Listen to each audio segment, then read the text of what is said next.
There are new disturbing questions tonight about what state regulators and Franklin city officials knew about contamination migrating into their neighborhoods. Tonight, our 13 Investigates reporter Sandra Chapman has some tough questions for the mayor in what is now his first sit-down on-camera interview about that investigation.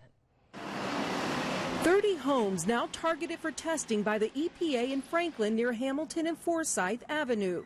That's where the cancer-causing chemicals TCE and PCE were detected in groundwater and sewer backfill vapors. Results showed TCE 252 times above the state's acceptable screening levels. I don't like the fact that there is high-level contamination there. Now, for the first time since 13 Investigates broke the story about toxic vapors in Franklin back in July, Mayor Steve Barnett and the city's environmental consultant are answering new pressing questions. They are at a level that warrants additional testing. I want the responsible agencies to hold the responsible parties accountable. Amphenol has been part of an EPA cleanup since 1985. Henshaw says it's unclear when the most recent chemicals were released. He says the pump and treat system is failing to contain the contamination.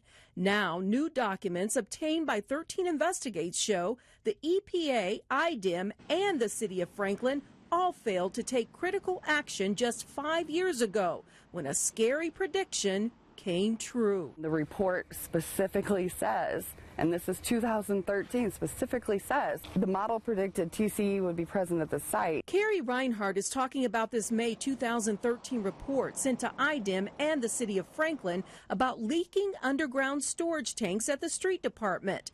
Testing revealed petroleum and TCE.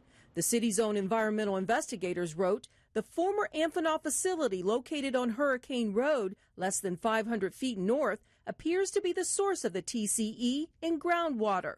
The plumes extend off-site, and that modeling from contamination discovered in 2007 predicted TCE would be present at the site. Where was the EPA? Where was the IDEM, who's the governing body on the soil and the groundwater of the state of Indiana? Reinhardt's daughter, Emma Grace, died just months after being diagnosed with brain cancer in 2014.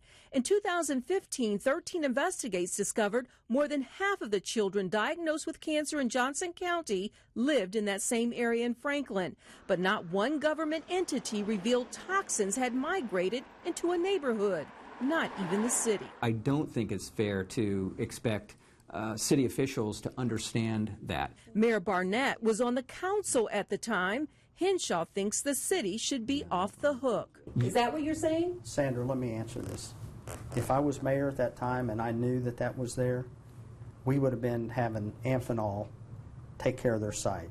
I've never seen that report, and I've never had anybody from IDEM tell me about that report. To just sit and think that over and over again this was brought to you and over again, and we said, well, our kids are sick.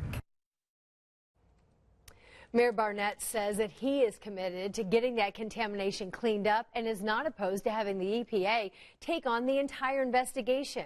Right now, our Sandra Chapman is having a one-on-one interview with environmental activist Erin Brockovich. She is aware of the situation in Franklin, and she'll bring us more developments in that part of the story right here tonight at 11 on the Night Beat. Happening now.